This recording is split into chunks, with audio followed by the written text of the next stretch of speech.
Hey everybody, welcome back to Hype. I've got health advocate Colin Powell here, and he's got some very mind-blowing stats that I want to share with you. He shared one with me that just totally blew my mind. Tell me about the presidents and the 7 out of 10 of the last presidents and all that, and as well as what you've heard. And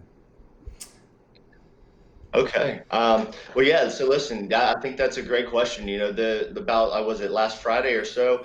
The presidents came out and they said, "Hey, in support of the new vaccination coming out, we're going to all get vaccinated together, and we would love the public to follow us in support of adoption," which I think is a very courageous and bold move. And I do support that they're getting together to do something for the public good. What's ironic about this, though, and that has not been addressed, and I really want the public to not only understand but I want the presidents to even understand that this is actually could be one of the most dangerous things that we may be actively undergoing and then following blindly with, and not to say that it's a bad decision and that it's a negligent decision. It's just a very scientific decision that I think needs to just be addressed prior to them actually doing so. So, for example, if you look at the stats, which you're referring to, it looks like about 8 out of the 13 previous presidents all had Rh negative blood. So AB negative, A negative, O negative, B negative. They all had that negative factor. That is extremely significant. As a matter of fact, the odds of me or you or any individual right now winning the becoming president is about 1 in 250, 290,000, so let's say, or a million. So let's say 1 in 200 million, or 300 million, excuse me. Your odds of winning the lottery are about 1 in 300 million as well. The odds of having 8 out of 13 presidents being Rh negative is about 1 in 2.7 billion. So the odds are just, it's ridiculous to think that there are that many Rh negative presidents. And there's actually really a lot of reasons why that's significant here. Because if you actually look at their blood types, we're looking at a lot of AB negatives.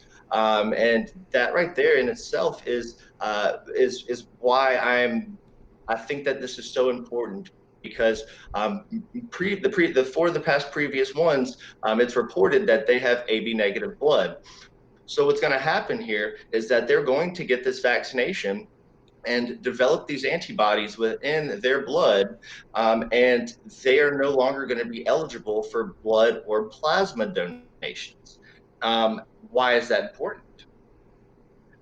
We as a nation are at an all-time low for blood. We have been in a national crisis for years and been begging for blood, yet yet less than 4% of the population donates. So I think that's around the number 4 to 7 right now, but we're at an all-time low. So we have a shortage, and these AB negative folks, although it's not discussed, they are actually extremely important to our society as we know it because they are the universal plasma donors, whereas O negative is the universal blood donor. Now, why does anyone care? Well, you wouldn't if you really just didn't think about it, like think about the stats on it. So first off, let's just kind of keep on the AB negatives for a second. The AB negatives, first off, have a stronger likelihood, is about 82% comparatively, for having impaired cognitive and thinking as they went on with age. Coronavirus actually impairs your thinking as well. So that's one, but let's actually break into the scientific piece of it. What happens after you develop COVID when you're AB negative? Well, you are no longer eligible to be a blood plasma donor. And that is huge considering the amount of blood plasma that is needed every single day. The reason why this is significant, though, is that, and why is whenever you develop COVID, your blood platelets, they grow into immature cells, making it they're no longer transferable, but everybody needs AB negative plasma. So right now, after this vaccination happens, and we get like the 4% of the population who are AB negative to get them the antibodies, so that they are no longer eligible right now that we know of to donate to pre-COVID people, you're cutting out the largest blood supply that we already did not have available to everyone that is pre-COVID. So that blood supply that to their blood is extremely needed, but they're about to literally take it and say, it's no longer going to be eligible, and we're going to have a very that's going to hurt us tremendously. Who needs, we do 3,200 transfusions a day. The average person holds, 1 to 10 pints of blood. You can give about 1 to 2. It's very simple to give blood, but people don't know how to do so. They don't know where to go. There's all sorts of different pieces to this. But essentially what we're doing here, and just to get back to it and to close it, if get our 4 of our presidents to becoming AB negative and supporting that AB negative people get this vaccination, we're losing our biggest blood plasma supply that there is, and we literally cannot afford to do that. Otherwise, we're going to be relying on China and other countries who have created synthetic blood for all of our transfusions. And I don't think that we want that, considering, too, that their lowest representation within their economy is AB negative and O negative. So we have a bunch of universal donors here on our side. However, the synthetic blood that we're going to be needing is coming from a group that doesn't actually possess that blood type either. And that's going to cause so many issues, guys. You have it could literally be the demise if we do this incorrectly. So I'm not saying it's a terrible idea that the presidents get vaccinated.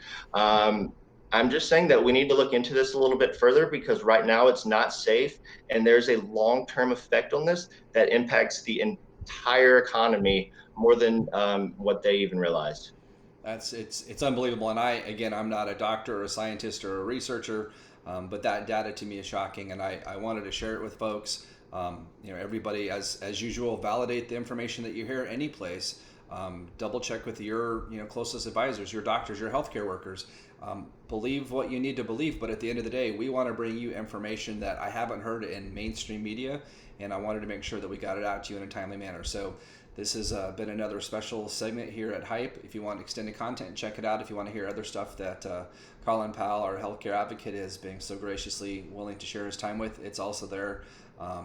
Colin, again, thank you so much for bringing this to our attention, and I hope that we can, basically save some lives. Thank you, Jeff. Thank you, everybody, and let us know if you have any further questions.